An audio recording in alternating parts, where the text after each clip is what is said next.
Buenas noches, bienvenidos a Esto es Verdad, Consecuencia. Si querés información, invitados especiales, quédate porque tenemos de todo hoy. Verdad, Consecuencia, hoy ya están sentados acá con nosotros Hugo Alconada Mon, colega, experto en campañas, en financiamiento de campañas electorales, podemos decir, Hugo, entre muchas otras cosas, por supuesto, pero vamos a charlar mucho sobre eso con él hoy. Carolina Lozada, precandidata a gobernadora de la provincia de Santa Fe.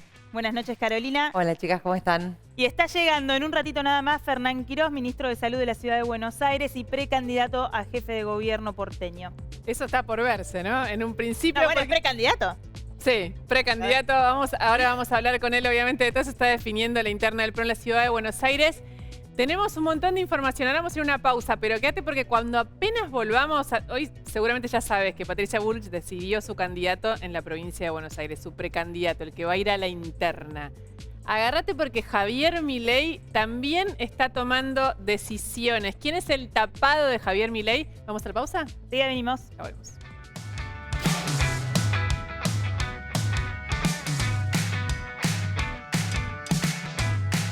Hoy puede ser un día inolvidable. Vení con amigos al Bingo Oasis y compartí tu alegría. Disfruta de la última tecnología y la mejor gastronomía. Bingo Oasis Pilar, donde solo entra la suerte. Con las tarjetas del Ciudad tenés descuento los 7 días de la semana en supermercados, combustibles, restaurantes y mucho más. Pedí tu tarjeta online. Vení al Ciudad. Entra al banco que te banca. Todos sabemos lo que representa para la logística de una empresa una flota moderna de vehículos. Por eso, a la hora de renovar el parque automotor, piense en el especialista. Naviral Mercado, subastas online.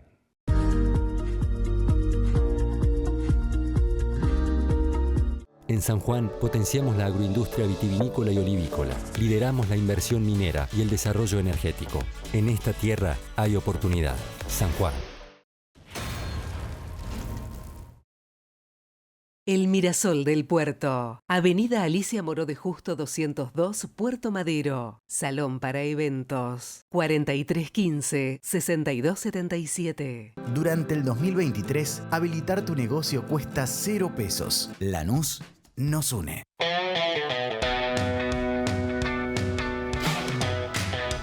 Seguinos en nuestras redes sociales. Honorable Cámara de Diputados de la Provincia de Buenos Aires.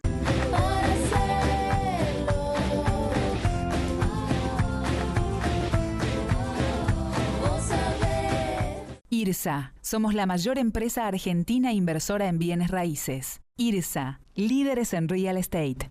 ¿Qué es lo que hace a San Isidro distinto? ¿Será que vivimos haciendo obras que nos hacen vivir mejor? Sí, porque seguir mirando hacia adelante hace todo distinto. En Vicente López la seguridad siempre fue una prioridad. Vivamos Vicente López.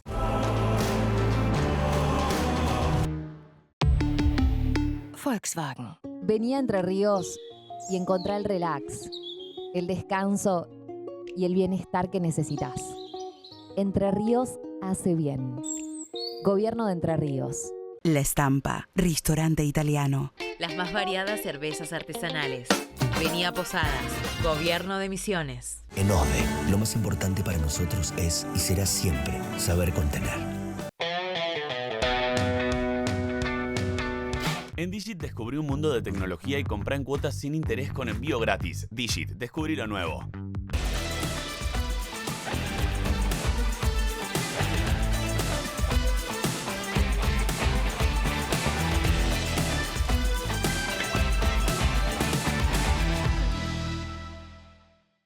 Nuevo Geniol con paracetamol. Juntos, sigamos transformando la educación. Buenos Aires Ciudad. Acá estamos de vuelta, programón. Está Fernán Quirós con nosotros, está por resolver la interna del PRO en la Ciudad de Buenos Aires. Está Carolina Lozada también. Hola de nuevo. Y está el enorme Hugo Alconada Mon, nuestro periodista favorito de investigación. Hola. Y el mejor periodista de investigación de la Argentina. Hay muchísimo que hablar y Manu Jove, que lo bien recién lo había saludado, Manu. ¿Cómo están? Prometiste un tapado, Geuna. Dijiste, Javier Milei ya tiene candidato en la provincia de Buenos Aires. No es de la política. No es de la política. Vamos a dar dos datos sobre esto. Atención con lo que está pasando en la provincia de Buenos Aires. el PRO tiene un estado de pánico generalizado por lo que puede pasar con Javier Milei en general. Y la realidad es que, claro, es que la realidad es que las encuestas empiezan a mostrar una performance de Juntos por el Cambio que no era la que tenía un Javier Milei que empieza a meterse, a comerle más a Juntos por el Cambio, y pareciera como que Juntos por el Cambio terminara haciendo ese ancha avenida del medio de alguna vez que no encontró su lugar, y eso obviamente enciende las alarmas. Una de, si querés, una de, digamos, como de los lugares de confianza que quedaba era, bueno, la provincia de Buenos Aires. Milei todavía no tiene candidato ahí, está trabajando, aparecieron algunos nombres que ahora les vamos a ir contando, pero no tenía un candidato a gobernador definido todavía en el territorio clave de la elección nacional. Es que de hecho no solo no lo tiene todavía, sino que además tiene un problema ahí, porque ¿qué pasa? Si no es nadie de la política, que eso seguro no iba a ser, salvo estaba la opción de Sebastián Pareja, que es su armador de la provincia de Buenos Aires, que no es una persona conocida, la gente no sabe quién es Sebastián Pareja, y un sector grande de la política tampoco necesariamente, que es el que está armando distrito a distrito. Lo que va a pasar ahí es el que está haciendo Manu lo del DIPI, en La Matanza, ¿no? Está negociando que el DIPI sea el candidato en La Matanza, lo quiere Javier Milei. De hecho, el propio Javier Milei se encargó de remarcar, están avanzando las negociaciones. Anoche acá en TN dijo, hay que ponerle el moño. Intervino a quien Milei llama el jefe, Karina Milei, pero también por qué Milei lo publicita tanto, porque es de los pocos candidatos en el conurbano que están afuera de la estructura política tradicional. Veníamos hablando de peronismo residual y mucha gente que podría catalogarse como la casta en términos de Milei, ¿no? Y que lo conocen, ¿no? Y que es alguien que la gente más o menos lo conoce. El otro es Ariel Diwan, que es un productor de espectáculos, que también tiene mucho interés en la política y que ya va a ser uno de los candidatos en el conurbano de Milei. Había coqueteado con Juntos por el Cambio en 2021. Sí. Había alguno que otro cartel en Merlo donde va a ser candidato con el sello Juntos por el Cambio. Ya está confirmado. El resto, Carolina Píparo en La Plata, obviamente, eso ya era casi una de las candidaturas más anunciadas, pero el problema más grande que tienen en general en la provincia de Buenos Aires, el armado de Milei, es con qué cara vas a la boleta de gobernador. Que la boleta de gobernador, vos si votás en provincia de Buenos Aires lo sabrás, es la sexta que te toca. O sea, cuando vos vas al cuarto oscuro en la provincia, lo miro al CONADA, pues si me equivoco corregime, pero desde Parlasur, presidente, legisladores nacionales, hasta que llegás al gobernador en la provincia de Buenos Aires, el gobernador es la sexta parte de la boleta. ¿Por qué explico esto? Porque por eso Javier Milei cree que él arrastra todo lo que viene atrás sin importar ese nombre. Hay un dato que es histórico, que lo repetimos siempre, el corte de boleta en la provincia de Buenos Aires es el 2,5%, hubo una excepción, que fue con la elección de Aníbal Fernández, que aumentó, pero si no, históricamente se corta lo que vos perdés, digamos, por la potencia o por la no potencia de tu candidato en la provincia son 2,5 puntos.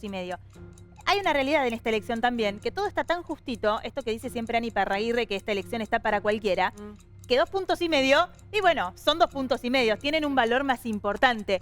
Pero cuando la provincia de Buenos Aires se convierte, y así lo es, en la madre de todas las batallas, frase de Perogrullo, digamos, pero la verdad que es muy gráfica y es real, y por eso también la noticia hoy de Patricia Bullrich definiendo entre 4 candidatos posibles, eligiendo a uno, Néstor Brindete, intendente uso de licencia de Lanús, un hombre puro del PRO, digo, no es Joaquín de la Torre, no, es, lo digo Joaquín de la Torre porque es un hombre que viene del peronismo, que pasó por el masismo, que hoy está trabajando para la candidatura presidencial de Patricia Bullrich y que era precandidato a gobernador, también lo era Cristian Rotondo, pero que estaba más cerca de María Eugenia Vidal, ¿no? De alguna manera, cuando María Eugenia Vidal dice yo me bajo de la presidencial, Ritondo, que ya venía manteniendo una cercanía con Patricia Bullrich, queda ahí como...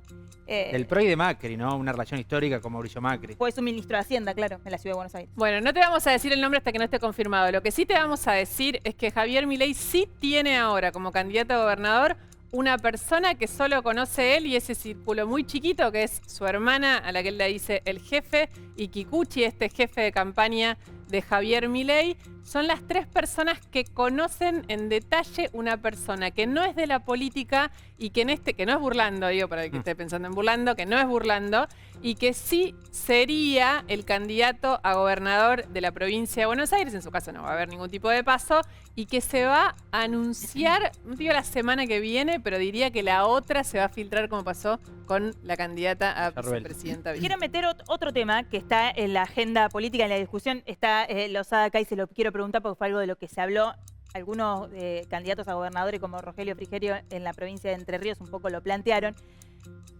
¿hacia dónde está arrastrando esta pelea Larreta Bullrich a la marca Juntos por el Cambio, que en las provincias, Carolina, es clave, digo, porque Juntos por el Cambio aparecía como la opción al kirchnerismo, con la irrupción de Milei y esta cosa de que no queda claro cuál es el candidato, bueno, no es que no queda claro, no se sabe cuál es el candidato a presidente de Juntos por el Cambio, y no expresan lo mismo, porque no expresa lo mismo Larreta que Bullrich. ¿Eso es un problema para ustedes, los candidatos en las provincias? Mira, nosotros en Santa Fe tenemos Unidos para Cambiar Santa Fe, que es el famoso frente de frentes, en donde estamos todos aquellos que no somos los kirchneristas, o la mayoría de los que no son los kirchneristas. Y la verdad que lo que pase en lo nacional va por un carril y lo que pasa en la provincia va por otro. Yo estoy muy concentrada en lo que pasa en la provincia de Santa Fe. ¿Pero no los afecta la marca, lo que pasa a nivel nacional con la marca Juntos por el Cambio? Lo que pasa es que Juntos por el Cambio está dentro de este frente de frentes. Lo que nosotros tenemos es más allá de Juntos por el Cambio. O sea, tenemos un frente de frentes en donde somos más candidatos que aquellos que estamos dentro de Juntos por el Cambio.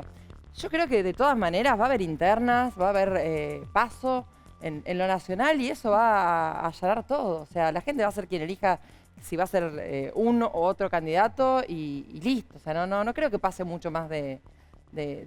A ver, hoy en día obviamente que cada candidato necesita diferenciarse del otro. Pero lo que hay que hacer en la Argentina, así como lo que hay que hacer en Santa Fe, ya lo sabemos todos. Entonces, cada uno le va a poner su impronta a nivel nacional. Y bueno, de todas maneras, la gente va a ser quien elija finalmente a quién será el candidato. Ahora, tanto vos como Fernán Quiroz, que nos estaba escuchando mientras hablábamos, son dos dirigentes que no vienen de la política.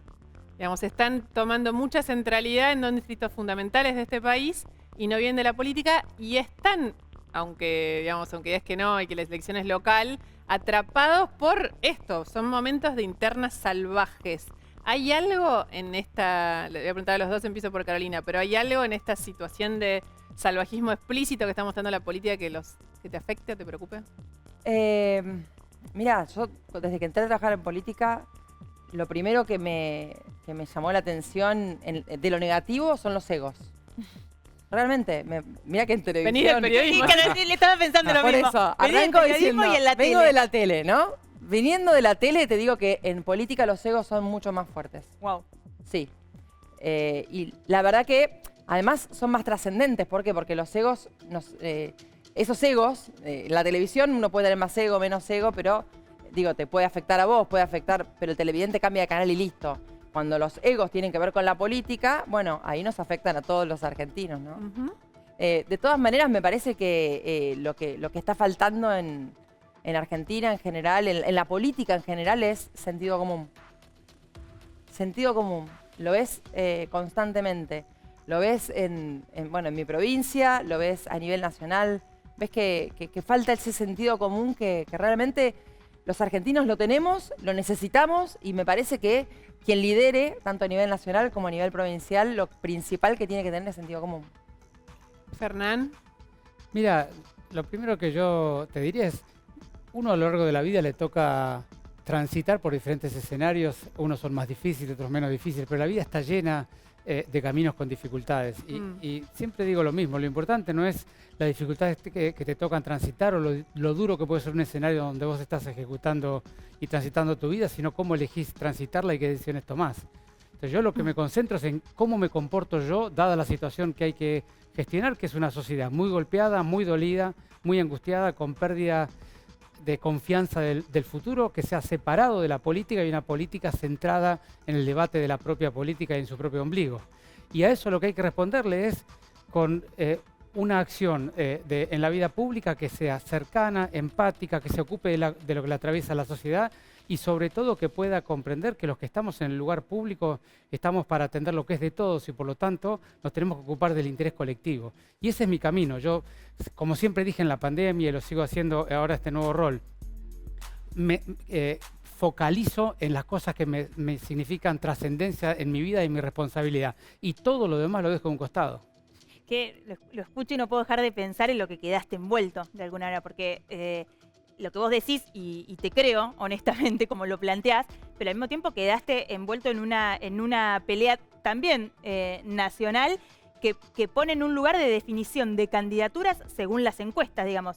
Se va a definir si vos sos el candidato de Juntos por el Cambio, perdón, del PRO, en la ciudad de Buenos Aires, por una encuesta. Sí, claro, pero eso es algo que yo venía pidiendo desde noviembre, desde el día que comuniqué que me iba a preparar para ser precandidato de jefe de gobierno.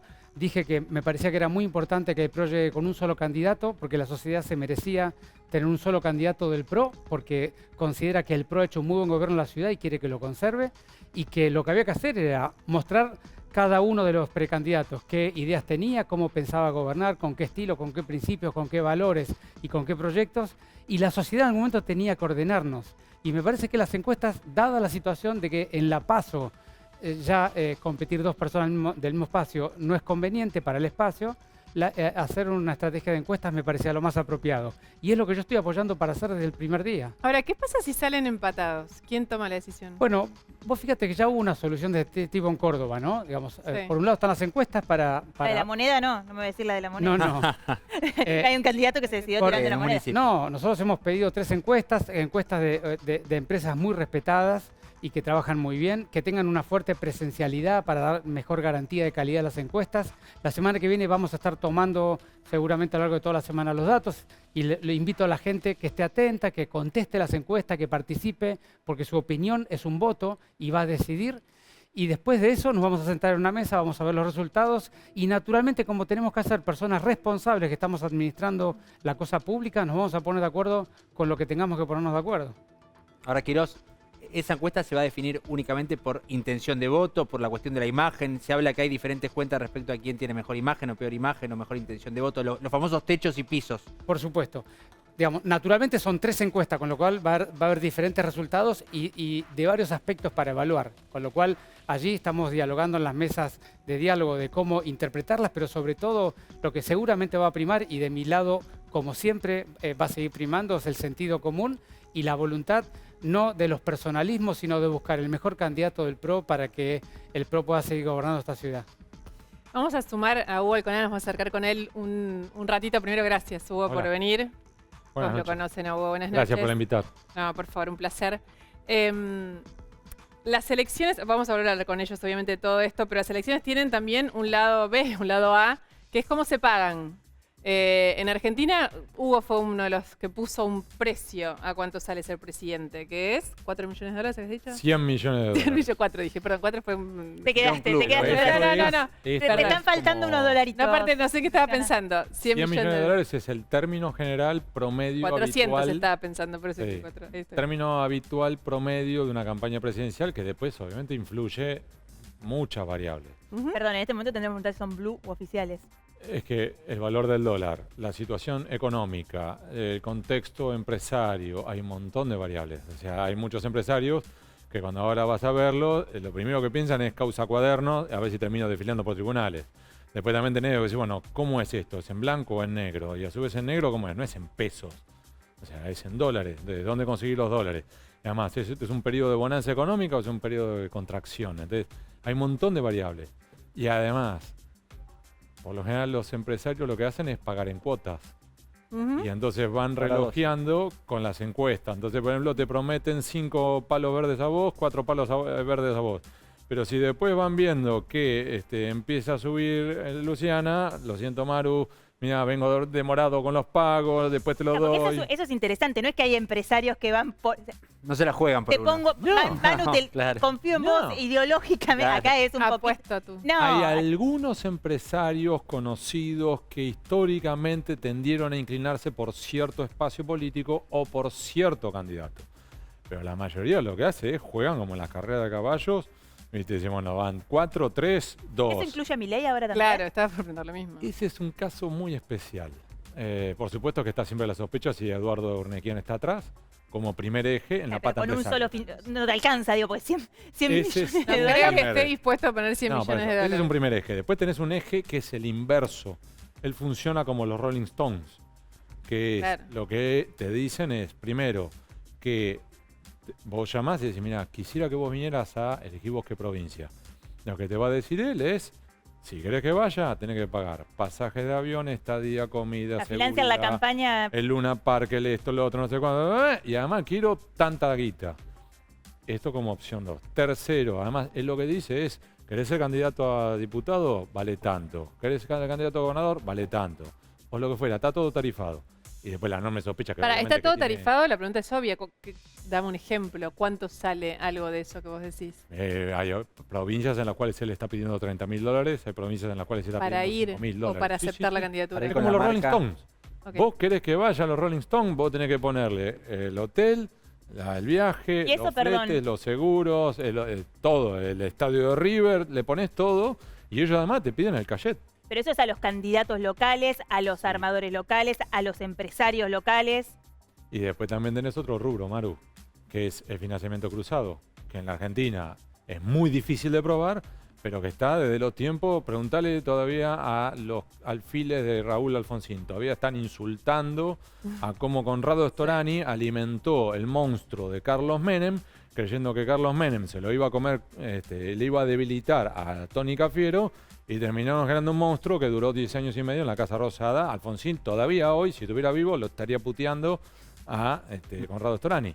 Que es lo mismo que pasó con Carlos Menem cuando financiaron la carrera de Masachesi porque le mordía los votos a Pilo Bordón. Lo mismo con Juntos por el Cambio cuando financió la campaña de Florencio Randazzo porque le mordía los votos a Daniel Scioli. Y ahora es...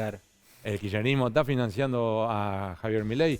Es la pregunta al millón, tenés múltiples vasos comunicantes, pero no tenés la prueba, entonces no podés sostener hoy, afirmarlo de manera categórica, aunque la duda está ahí. Igual me parece impresionante porque estamos hablando de $100 millones de financiamiento de una campaña electoral en un país que tiene 40% de pobreza, una inflación galopante, una calidad de servicios paupérrima, una calidad de servicio público, digo, de transporte, seguridad. Maru, cuesta es escandaloso. Vos tenés rubro, No, que por yo te lo ejemplo, entiendo, pero me parece inmoral. Sí, pero la impresión de boletas electorales. Promedio, vos necesitas, en algunas partes del mundo te dicen 1.3 boletas electorales por votante. Sí. En la Argentina hay algunos que te dicen de 3, hay algunas personas que te dicen 4 boletas, pues te las afanan. Sí. Desde eso hasta que vos necesitas, ¿cuántas mesas electorales hay hoy en el país? ¿100.000 más o menos son? Bueno, si son 100.000, vos necesitas ¿cuántos fiscales de primera y además fiscales generales? A los cuales le tenés que poner además la comida, los viáticos, el transporte, la no sé cuánto. Todo eso guita. Pero perdón, le quiero preguntar a Lozada por esto. Los números que estamos hablando con un lío de cámaras acá, pero, $100 millones, una campaña presidencial, el financiamiento de eso ha venido de una provincia que está atravesada por el narcotráfico y lamentablemente la conexión entre la política y el narcotráfico, existen países donde eso ya es un escándalo. Y en la Argentina ha habido causas judiciales y que investigan los nexos entre el narcotráfico y la política. Mira, yo lo que te puedo decir es que a mí también me parece obsceno esa cantidad de plata en un país pobre, con los niveles de pobreza que tenemos. Lo que te puedo decir es que nuestra campaña en 2021 fue la más barata de todos los candidatos. Éramos 4 listas, la nuestra era fue la más barata de todas. Caminamos, trabajamos. Y hoy también va a ser una campaña muy austera. Y a mí me sorprende, a propósito de lo que vos decís, que me parece muy importante, a mí me sorprende algunas campañas que ya arrancan desde hace, no sé, que nunca terminaron o que arrancaron desde hace bastante, ¿cómo se financian? Me pregunto mucho eso, porque vos ves que salen, que en las redes sociales ponen fortunas de plata o para perjudicar a otra candidata o a un candidato o para inflar a alguno. Entonces a mí también me sorprende, digo, ¿de dónde la sacarán? La verdad que no sé. Y en eso es un muy buen punto, porque ahí también tenés un par de rubros adicionales, ¿no? Tanto en los ingresos como en los gastos. En ingresos es lo que los politólogos te llaman la cancha inclinada, que es aquellos que son oficialismos, nacional, provincial, municipal, te juegan con todos los fondos públicos que tenés el PAMI, hace publicidad del PAMI pero que no es del PAMI, ANSE, lo mismo. O del ente de turismo, terminaste con provincias. Con un candidato a gobernador. ¿Este año no es muy distinto? ¿Cómo? Este año el juego se reparte de una manera muy inusual. Es que además en los últimos años hay un crecimiento exponencial de un rubro en desmedro de otros. Hasta ahora veníamos hablando de gastos, por ejemplo, impresión de boletas. Un rubro que era muy grande era la compra de periodistas. Es decir, bajar dinero, publicidad encubierta, para que, por ejemplo, nosotros ahora habláramos sobre, no sé, elegimos Papurri. No lo qué bueno que es Papurri. En plural, Hugo, porque... Sí, no, pero qué bueno que... Qué Hay bueno que es periodistas Papurri, que qué lo bueno que es hacen, Papurri, pero Papurri no da publicidad en este programa, así que no tiene nada que ver ¿Eso qué Papurri. pasó? ¿Se volcó a las redes, Hugo, por ejemplo? Y ahora es las redes Claro. sociales. Es una fortuna que se gasta, porque además te permite la microsegmentación. A mí me pasó con este libro.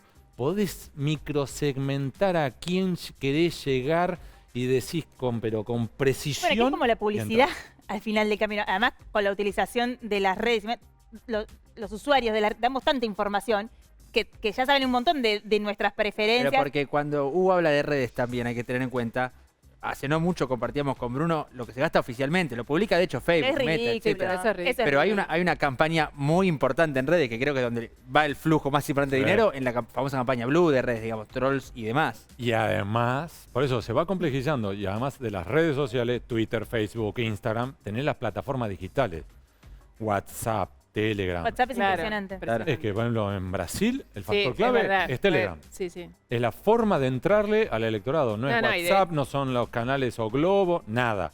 Es Telegram y ¿En entras. qué quedó el timbreo? ¿Se acuerdan del timbreo? ¿Qué pasa? Eso no se ríe de Quirós. No, en la ciudad yo, por ejemplo, hago 4 reuniones por semana con vecinos, 200, 300 personas por reunión, y voy por todos los barrios. Es la forma más práctica y más directa de poder vincularte con lo que le pasa a la gente y poder compartir con ellos las estrategias de gobierno y los problemas y la priorización de los problemas. Después eso lo masificás o lo magnificás a través de las redes sociales. Digo, Bueno, los yo dos tengo, usan mucho las redes. por supuesto que tengo mis redes oficiales donde comunico lo que vamos haciendo, pero básicamente yo tengo una cantidad de reuniones, una cantidad de personas con las que he hablado cara a cara, que es un proceso muy enriquecedor. Vengo ahora de una reunión en Núñez, 250 personas, charlando durante 2 horas del problema del barrio, de qué cosas priorizar, de cómo resolverlas, y para mí ese es el camino. Bueno, es cierto que en la ciudad es mucho más simple Eso iba a hacerlo, decir, porque sí, es mucho más abarcable. digamos, pero lo mío ha sido recorrer los barrios porteños desde enero a esta parte, prácticamente 2 veces en cada barrio. Mira, en nuestro caso también, o sea, para mí el mejor insumo para saber lo que se necesita es hablar con la gente cara a cara. O sea, yo voy en Santa Fe, lo hice en el año 2021, lo seguí haciendo.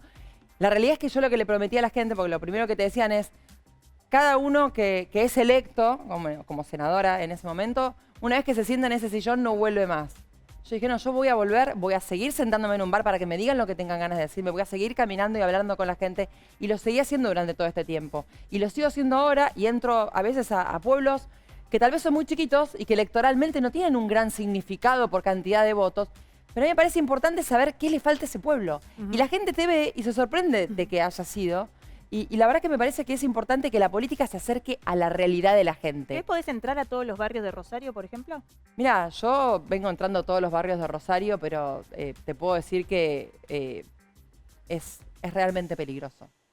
Estuve en escuelas tiroteadas donde las maestras ponían dibujos de los chicos arriba de donde estaban los lugares que habían dejado las balas, donde las maestras te cuentan que van a buscar a los chicos que dejan el colegio, algunos, porque justamente son cooptados por el narcotráfico, muchos, otros por diferentes razones, los van a buscar a los barrios y cuando empiezan a entrar, no solamente que tienen miedo, pero con mucho coraje y mucha valentía lo hacen, sino que a veces se encuentran con otros chicos a los que han ido a buscar muchas veces y ya no pudieron ir a buscar más. Y una maestra me contaba que entrando a un barrio, uno de esos chicos le dijo, señor, no pase por acá, porque no va a poder pasar.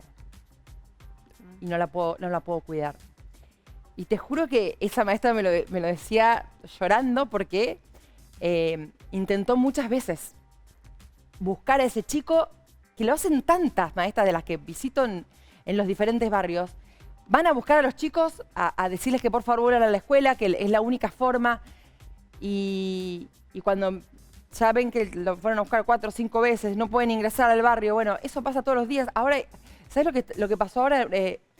En un barrio de Rosario hubo una amenaza narco en una escuela. En la secundaria hace una semana que no tiene clases por la amenaza narco. La primaria suspendió la clase porque el Ministerio de Educación, el gobierno de la provincia de Santa Fe, en vez de decirle a los santafesinos, a los rosarinos, te vamos a cuidar, anda al colegio, vamos a llevar policía, les dice, bueno, ok, suspendemos las clases por narcotráfico. suspendemos la clase para que no ataquen a este colegio, y el a esta escuela. Y si no los están pudiendo cuidar, es que no, pero exactamente, es que no pueden, de hecho, el Estado se corrió completamente.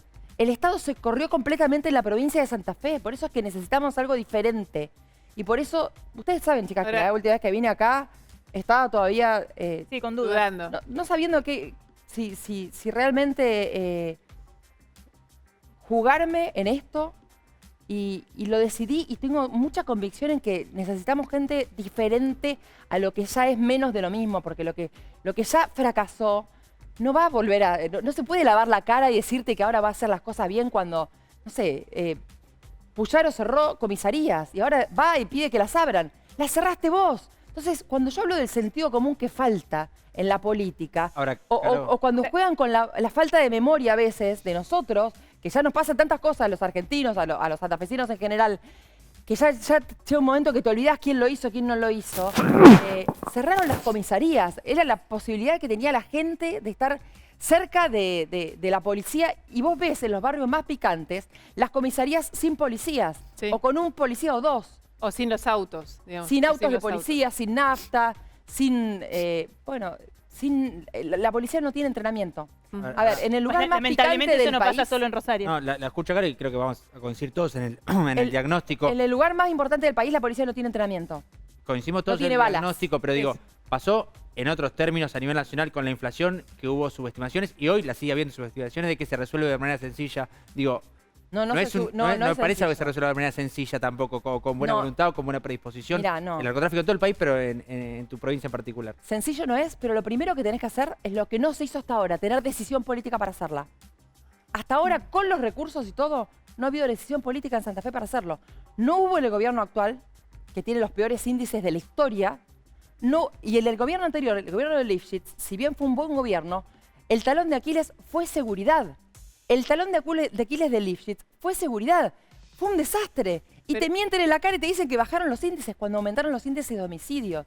Entonces, si sabemos que el 60% de los homicidios en Rosario se producen en el 12% del territorio, ¿por qué no se llena de policía, por ejemplo, ese 12%? Falta sentido común. Falta decisión política. ¿Pero por qué? Perdón, porque digo, esto es importante, que es un poco lo que te pregunta él, pero insisto por lo mismo. Uno sabe que supone que ningún gobernador más o menos de buena fe tiene ganas de que le esté pasando lo que está pasando en Rosario. Salvo que vos creas que hay complicidad, pero digo, si no, digamos, si fuese el diagnóstico tan claro y la solución tan inmediata, ¿por qué no se hizo hasta ahora? Digo, Lifshitz trabajó en línea con Nación. Porque habrán tenido alguna atadura. Yo sé que yo no tengo ninguna atadura, no tengo ningún compromiso con absolutamente nadie, más que con la gente. Y yo me meto por la gente. Y ustedes lo saben perfectamente porque lo hemos hablado. O sea, quizás han tenido algún compromiso. Yo no tengo compromisos con nadie. Mi compromiso es realmente con mi provincia, con los santafesinos, con los rosarinos. Yo soy rosarina y ese sentido de pertenencia de mi ciudad es lo que me hace decir, tenemos que hacerlo. Tenemos que hacerlo. Necesitamos coraje, aparte del sentido común que te vengo diciendo. Coraje que no han tenido quizás.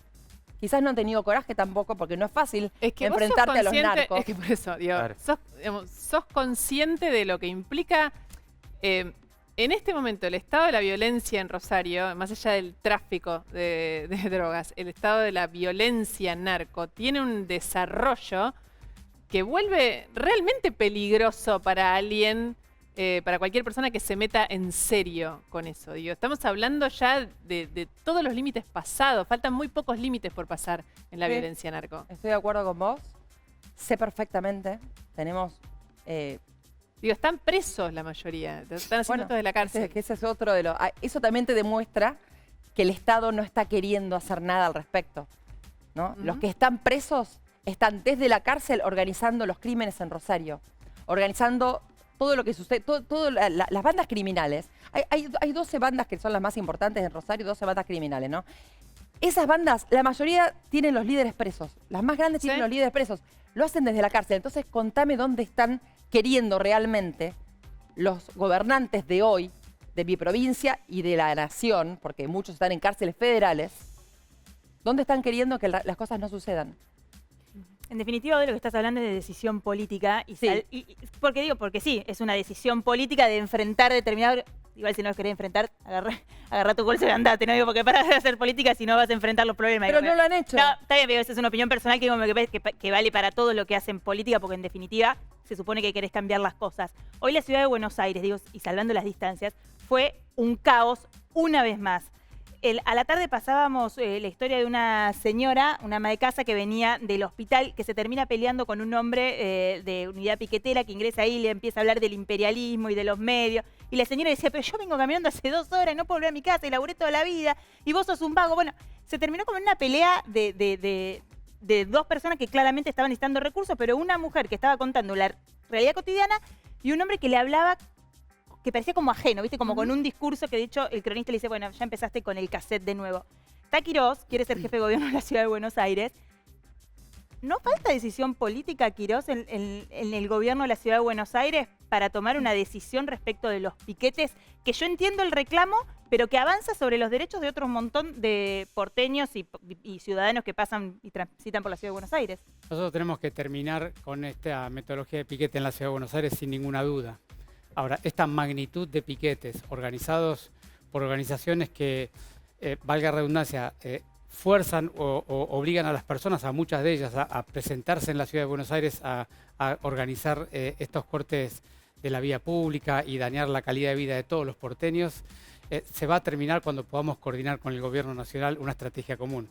Es impensable atender a 30.000... Perdón, le interrumpo, pero ya ha pasado, se ha coordinado y aún así... Y era una situación infinitamente superior a la actual, pero como dijo Horacio, yo comparto plenamente, mientras no terminemos con las organizaciones que organizan piquetes... Pero eso... No, es una cuestión de cortar la intermediación, que la gente no esté más presa de una organización que le dice, si no venís a la 9 de julio... vos hoy no vas a tener la contraprestación aprobada o no vas a recibir Está bien, pero el plus. Pero el gobierno ahí aparece como parece pasivo, yo, digamos, claro. porque yo no tengo poder de decisión, disculpa, el gobierno sí. No, por eso, pero yo déjame describirte el fenómeno. Lo primero que necesitas tener es terminar con las organizaciones que organizan estos piquetes. Y para eso hay que cortar la intermediación, es así de fácil. Es una decisión del primer día de gobierno. Cortar la intermediación, que la gente que se quiera expresar en el espacio público de la ciudad lo haga por voluntad propia, por su propia organización. Primero. Segundo de todo, estas organizaciones son de tal magnitud, te decía, 30.000, 50.000, 70.000 personas, que es impensable atenderlas con la policía de la ciudad. La policía de la ciudad tiene 26.000 agentes en todo concepto para todos los días, para todos los turnos de la ciudad de Buenos Aires. Y sobradamente conocido que por cada persona que se expresa en el espacio público necesitas 2 o 3 policías. Eso significa que necesitarías 8 veces la policía de la ciudad y dejar de cuidar toda la ciudad de Buenos Aires para ocuparte de cuidar el piquete de la 9 de julio. Cuando la solución de esta problemática es una solución que tiene que venir primero del gobierno nacional. Primero, resolver el problema de fondo que lo provoca. Segundo, cortar la intermediación con las organizaciones. Segundo, coordinación con la provincia de Buenos Aires. Como se hizo en algún momento cuando estaba Patricia y cuando estaba Horacio en la ciudad y María Eugenia en la provincia, que era intermediar en las estaciones de trenes, en los colectivos en cada barrio, cuando están en pequeños grupos. Cuando llegas a esta magnitud de problema, lo único que vas a hacer queriendo controlarlo es generar un desmadre y una estamos violencia de acuerdo inmanejable. Que sacar a la gente con represión es inviable, son familias, pero la realidad es que al final del camino, lo único que se le puede decir a la señora que hoy hacía 2 horas que venía trabajando es que no le queda... lo que hay que decir es que no va a tener solución. No, sí, hay que ver una solución dentro de 4 meses. Por lo menos no hay ahora. que votar en el gobierno nacional un gobierno que se ocupe de los problemas. Eso es lo que hay que hacer. Y el gobierno de la ciudad acompañar ese trabajo. Quirós, perdón. Pero perdono. cuando Macri fue presidente había piquetes en la 9 de julio. Sí, pero de ninguna manera esta magnitud, ni en cantidad ni en complicación. Bueno, más a mi favor se podrían haber tomado soluciones para que un piquete, si entonces no era tan enorme, no le rompiera el día a un montón de... Además hay una situación social también, no solo política, que claramente no va a mejorar. Pero decíamos las dos cosas. Primero tenés que darle respuesta a la gente y organizar primero, cortar con la intermediación y las organizaciones que organizan piquetes. Más de la mitad de la gente que viene no tiene voluntad de venir. Viene porque si no le sacan el plan. Entonces, primero, cortar la organización del piquete. Segundo, resolver el problema de fondo. El problema de fondo no puede ser el sostenimiento de los planes de manera indefinida. Hay que dar un camino de solución y una salida digna a la gente para que encuentre su salida. Pero al mismo tiempo hay que organizar la contención de la expresión popular en la calle. Y eso es, si son de magnitud, son del gobierno nacional, provincial y de la ciudad. Si son de menor magnitud, es un problema de la ciudad directamente que lo tiene que terminar. Vuelvo, Hugo, un minuto. Un tema que es importante. ¿La corrupción salió de la agenda de preocupaciones de la gente?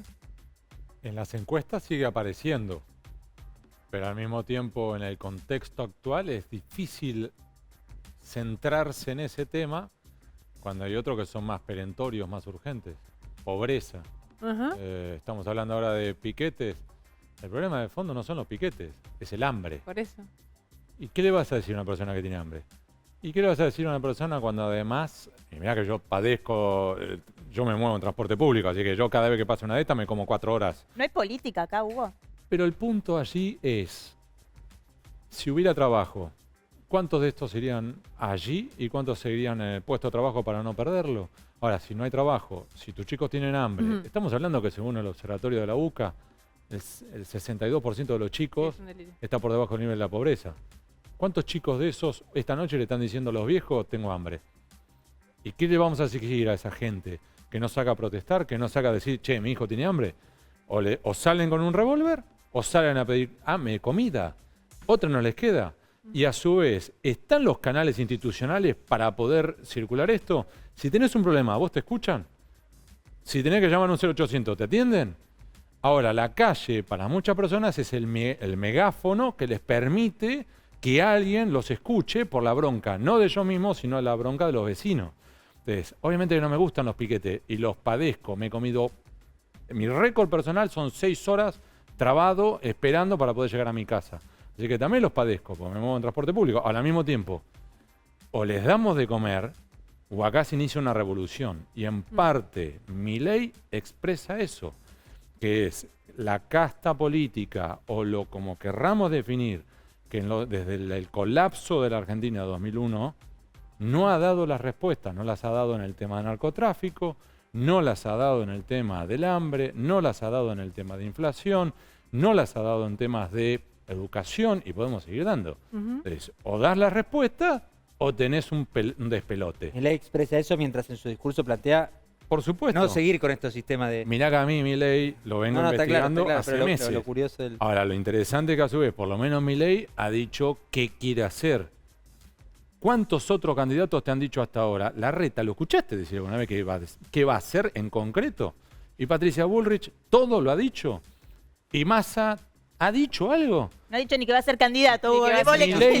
Milei te puede gustar o no. Igual viste pero que por dijo, lo menos dice, si me votan, esto es lo que voy a hacer, ¿eh? Sí, pero ¿viste lo que dijo de los planes? Si me votan los planes los voy a sacar progresivamente. Bueno. Pero te vamos a hacer una pausa muy cortita. Sí, una cosa, ¿podés contar quién es el apoderado de Milei? Salió Después una la noticia pausa. en el diario. Sí, después de la pausa. Salió en el diario, es el apoderado en el Frente Electoral de Milei, en la justicia electoral. ¿Podés contar quién es después de la pausa? ¿Ya volvemos?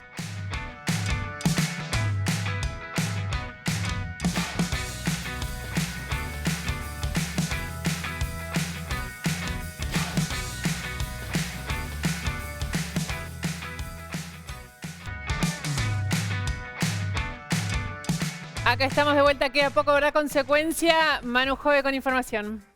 Habló Cristina, se esperaba después de la carta alguna declaración en tono electoral. Lo cierto es que habló largo y tendido, se encargó de destacar que defiende aquella elección de Alberto Fernández en términos de estrategia electoral, no así la gestión, y ahí le tiró la pelota un poco a Alberto Fernández, o un poco no, del todo Alberto Fernández. Dijo, o sea, se hizo cargo de la elección, pero no de lo se hizo cargo y la defendió. Que hizo su elegido. Defendió aquella elección, aquella estrategia. Recordemos, hoy se cumplen 4 años del momento en el que comunicó la fórmula entre Cristina y Alberto Fernández, o Alberto y Cristina en realidad. Sí. Y en términos electorales, poco y nada. Habló bien de Massa, lo destacó, incluso en su rol de opositor, habló de que tenía una buena relación con Máximo Kirchner en su momento. Y como frase, quizás que puede tener algún tipo de interpretación, por cierto, reiteró una vez más que no va a ser candidata si fuera necesario. Habló de la comprensión de texto que deberían tener sus fieles y sus militantes. Y lo que dijo fue, bueno, es momento de que tomen la posta los hijos de la generación diezmada.